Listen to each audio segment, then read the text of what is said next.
Divine फार्मेसिस में जो 5 तत्व हैं, अग्नि तत्व, वायु तत्व, आकाश तत्व और ये पृथ्वी तत्व और जल तत्व, ये 5 तत्व हैं।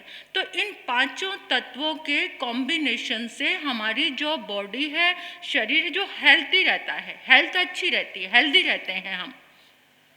तो उसके लिए हमें क्या करना है, उसी को आपके समक्ष। और एक एक मुद्रा इतनी अच्छी है, इतनी ज़्यादा प्रभावशाली है, लोगों ने सिर्फ ये मुद्रा कर करके अपने आप को स्वस्थ कर लिया।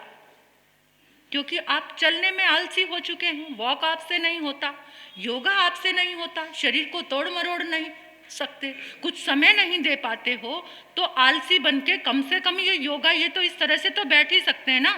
बात कर रहे हो किसी से, अगर इसमें भी आप 100% दोगे तो आपको इंस्टेंट रिजल्ट आएंगे। लेकिन फिर भी अगर आप सामने वाले से बातचीत भी कर रहे हैं तो, और उस समय भी आप ये मुद्रा कर रहे हैं, तो ये मुद्रा आपको बहुत बड़ा लाभ दे सकती हैं, आपके सारी बीमारियों को दूर कर सकती हैं। तो अब हमने फर्स्ट जो हमारी मुद्रा है उसका नाम है ज्ञान मुद्रा। ज्ञान मुद्रा को कैसे बनाते हैं, अब पहले ज्ञान मुद्रा को समझ लीजिए। जो ज्ञान मुद्रा है, ये मुद्रा की शिरोमणि मुद्रा है, सबसे उच्च कोटि की जो मुद्रा है ज्ञान मुद्रा है। आप कहीं पर बुद्धा की आप तस्वीर देखेंगे या भगवान महावीर को दिखाया तो वो हमेशा किसमें, जितने भी बड़े बड़े आप महापुरुषों को देखेंगे उसमें ज्ञान मुद्रा। अब ज्ञान मुद्रा में क्या हुआ, वायु तत्व और अग्नि तत्व, ये वायु तत्व और ये हल्के से एक दूसरे के पैरों पर मिलाना है, इन दोनों को, इस तर्जनी उंगली को और अंगूठे को। और फिर इस तरह से ये मुद्रा बनाकर आपको अपने घुटने पे, जो हमारे हाथ हैं घुटने से बाहर नहीं जाने चाहिए, अंदर की ओर होने चाहिए, हाँ अंदर पे। तो ये हमारे हाथों को ऐसे आपने अपने घुटनों पे रखा, और जैसे ही आपने घुटनों पे रखा तो उस समय क्या होगा, क्योंकि जिस समय अग्नि तत्व से वायु तत्व, अब हवा चल रही हो और कहीं पर आग जल रही, तो हवा के वेग से क्या होगा, आग और तीव्र हो जाएगी, यानी अग्नि तत्व क्या हो जाएगा, बढ़ना शुरू हो जाएगा। और वायु तत्व, तो अग्नि और वायु तत्व दोनों मिलकर एक में एक तो एक ज्योति प्रकट होगी, यानी प्रकाश, तपश आएगी उसमें। तो उससे क्या होगा, तो इस मुद्रा को आप पद्म आसन में भी कर सकते हैं, सुख आसन में भी कर सकते हैं। जो सुख आसन में भी नहीं बैठ पाए तो वो चेयर पर बैठकर भी आप इसको कर सकते हो। लेकिन एक बात का ध्यान रखना, जब आप चेयर पे बैठते हैं तो आपके पाँव के नीचे कोई कपड़ा जरूर होना चाहिए, क्योंकि जो नहीं तो हमारी एनर्जी अर्थ होती है, यानी जो ये धरती है इसके अंदर ग्रेविटेशन पावर है, गुरुत्वाकर्षण। तो ये जो धरती है हमारी एनर्जी को खींचती है, जिस कोई भी चीज़ को, ये धरती का एक सिद्धांत है, गुण है इसमें। तो जो भी कोई चीज़ होगी वो अपनी तरफ उसको खींचती है। तो जिस समय आप इधर से एनर्जी गेन कर रहे हैं, उधर से धरती खींच रही है, तो आपके पाँव के नीचे, इसलिए आसन का विधान बताया गया कि आसन पर बैठकर करना चाहिए। तो उस समय पाँव के नीचे कोई ना कोई आसन आपको जरूर रखना है। तो इस मुद्रा को देखो, जितने भी गुरु हुए हैं, शंकराचार्य हुए हैं, सिद्धनाथ हुए हैं, जितने बड़े बड़े योगी हुए हैं, उन्होंने इस मुद्रा को सिद्ध किया है। ये मुद्रा अंगूठे, इससे जितनी भी नकारात्मक एनर्जी होती है वो बाहर निकलनी शुरू हो जाती है, जैसे ही इस मुद्रा को हम बनाते हैं। तो संकल्प के साथ इससे शक्ति का विकास होना शुरू हो जाता है, और इससे इस मुद्रा को करने से एकाग्रता बढ़ती है, एकाग्र शक्ति आती है। जो बिल्कुल चंचल रहते हैं, स्थिरता जिनके पास नहीं है, इससे एकाग्रता बढ़ती है। और एक और कहा, जिन्होंने इसका प्रयोग किया है, लोगों को बहुत लाभ मिले हैं इसके करने से। तो उन्होंने कहा, बड़े बड़े योगियों ने, महापुरुषों ने इस मुद्रा ज्ञान को हमारे सामने परोसा है। कितनी सारी थाली भरी हुई है हमारे सामने, अनेकों तरह के पकवान की, लेकिन थोड़ी भूख होनी चाहिए तभी खाया जाता है ना।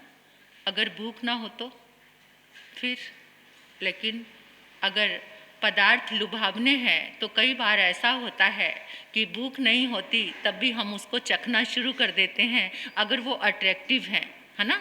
अगर वो पदार्थ एकदम आकर्षक लग रहे हैं, आकर्षित करने वाले हैं, तो तब भी हम उसकी तरफ लुभा जाते हैं। तो ये मुद्रा ज्ञान भी एक ऐसा ही सुंदर साधना है हमारे समक्ष। इसके लिए कहा, कैसा भी मंद बुद्धि इंसान हो, बच्चा हो, अगर निरंतर इस मुद्रा को करे, कितना कम से कम, जिनके पास समय नहीं है, वैसे तो इसका टाइम है 45 मिनट, कम से कम करें, लेकिन आप लगातार अगर 45 मिनट नहीं बैठ सकते तो 15-15 मिनट 3 बार दिन में कर लो। 15-15 मिनट दिन में आपको 3 बार इस मुद्रा में आप बैठ गए, आप करके देखना, अतिशय लाभ आपको इससे प्राप्त होगा। किसी समय आप सामायिक कर रहे हैं तो 15 मिनट का ध्यान कर लो। अभी आपको समोच्चरण की यात्रा कराई तो 15 मिनट बैठकर समोच्चरण का ध्यान भी कर लो और ये मुद्रा भी बना लो, तो उसमें 2 काम आपके सिद्ध हो जाएंगे। एक भगवान का चिंतन हो जाएगा, ऊपर से ये मुद्रा भी हो जाएगी हमारी। तो इससे भी ये 15-15 मिनट का अगर हम दिन में करते हैं तो हमें बहुत बड़ा लाभ होगा। इससे समन शक्ति तीव्र होती है। जब वायु और अग्नि आपस में मिलते हैं तो इससे इतना ज़्यादा प्रभाव होता है कि बुद्धि में चमक आ जाती है। जो यानी मंदता आई थी उससे तीव्रता, जैसे अग्नि एकदम तीव्र हो गई तो इससे तीव्रता आती है। अंगूठे के अग्रभाग में हमारी पिट्यूटरी ग्रंथि, जो हमारी एक ग्रंथि है, पिट्यूटरी ग्रंथि अंगूठे के वो अग्रभाग में होती है यहाँ पर।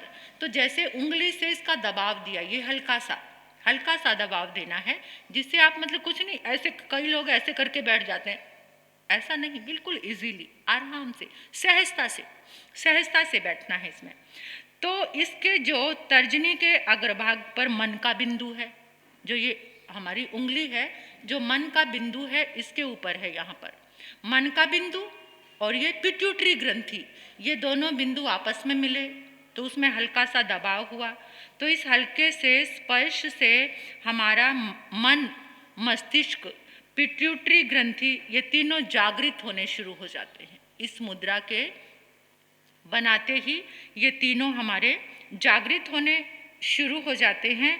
और वायु के संपर्क से जब अग्नि प्रचंड होती है तो मन की सारी गंदगी, सारी विकृतियां बाहर निकल जाती हैं। हमारा मन, मस्तिष्क एकदम स्वच्छ हो जाता है, निर्मल, शांति जिसको कहते हैं। सारी गंदगी, देखो इतना सा काम करने से हजारों करोड़ों लाखों कितनी मांसपेशियां हैं हमारी। एक जब उंगली हिलाते हो तो खाली उंगली नहीं हिलती, हजारों कोशिकाएं। आप कहीं पर बैठते हो, जमीन में लकीर खींचना शुरू कर देते हैं लोग, है ना, एकदम बैठा नहीं जाता। ऐसे हम निश्चल होकर कभी बैठ नहीं पाते, हाथ हिलाते हैं, उंगली हिलाते हैं, कुछ करते हैं। कुछ लोग जमीन पर बैठे बैठे, कुछ लोग ऐसे होते पार्क में बैठे तो घास को तोड़ना शुरू कर देते हैं, मतलब टिक नहीं सकते, यानी ये चंचलता।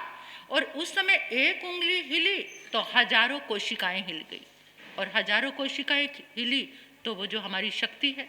तो इसके करने से हमारा मन स्वच्छ होता है, निर्मलता आती है। तो इसका दूसरा एक और प्रभाव बताया कि मस्तिष्क में स्थित पिट्यूटरी ग्रंथि, पीनियल ग्रंथि भी है एक हमारी बॉडी में, पीनियल ग्रंथि, वो भी प्रभावित होती है। इससे हमारा मन शांत होता है, क्रोध शांत होता है, तनाव दूर होता है। तनाव से होने वाले जितने भी रोग हैं, टेंशन से कितने रोग होते हैं, हाई बीपी और डायबिटीज़, ये माइग्रेन, अनिद्रा, इतने सारे, इस सब में लाभ मिलता है। और तीनों समय, प्रातः, दोपहर, सायंकाल, इस मुद्रा को करने से बहुत लाभ होता है, जो सुबह, दोपहर और शाम को करते हैं। हमारे स्नायु तंत्र, यानी मैंने बोला जितनी भी मांसपेशियां हैं हमारी, हमारे मन और मस्तिष्क का समन्वय, यानी एक दूसरे से वो उनका मिलन होता है। मन शांत, जितने बुरे विचार हैं, नकारात्मक विचार हैं, जितने बेकार के बिना अनचाहे विचार आते रहते हैं। इस मुद्रा के करने से तनाव दूर होता है अभ्यास से। यहाँ तक कि ये मुद्रा ज्ञान जिन्होंने दिया है, उन्होंने आचार्य ने कहा कि इस मुद्रा को लगातार करने से पागलपन भी दूर हो जाता है, इतना ज़्यादा प्रभाव है। तो इसमें मैंने कुछ सेलेक्टेड जो मुद्राओं का सिलेक्शन किया है, ये किताब है। जो आप निरंतर आकर इसको करेंगे, लास्ट में उनको ये किताब कुछ सेलेक्टेड जो ज़रूरी हैं जीवन के लिए, बहुत सारी मुद्राएं तो बहुत सारी हैं, लेकिन मैंने इसका कुछ सिलेक्शन किया है। ये हमारा 2016 का चतुर्मास बेंगलोर था, तो उस समय ये मुद्रा ज्ञान का शिविर कराया था। तो उसमें तो मैंने 3 दिन का ही कराया था, लेकिन अभी समय को देखते हुए थोड़ी थोड़ी 15 मिनट का या 10 मिनट का रोज़ का सुबह का समय लेंगे। एक एक मुद्रा बताऊंगी जो आपको याद रहेंगी, नोटिस करते जाना। तो आज इस मुद्रा का आप जाकर अभ्यास करना। ये ज्ञान मुद्रा है, इसको वैराग्य मुद्रा भी कहते हैं। ये सरस्वती माँ की आप चित्र में देखेंगे तो उनकी भी मुद्रा यही है। यानी जहाँ जहाँ ज्ञान की आराधना में, अभी हम जो ज्ञान पंचमी को आराधना कराएंगे उसमें भी इस ज्ञान मुद्रा का ही अभ्यास कराएंगे। कुछ समय का जो जाप होगा उसी ज्ञान मुद्रा में बैठकर कराया जाएगा। तो आप मन को शांत करने के लिए, विचारों को शांत करने के लिए, अपने शरीर को स्वस्थ करने के लिए इस मुद्रा का अभ्यास जरूर करेंगे। और कल नेक्स्ट कौन सी मुद्रा आएगी ये आप सुनेंगे तो आपको पता चलेगा।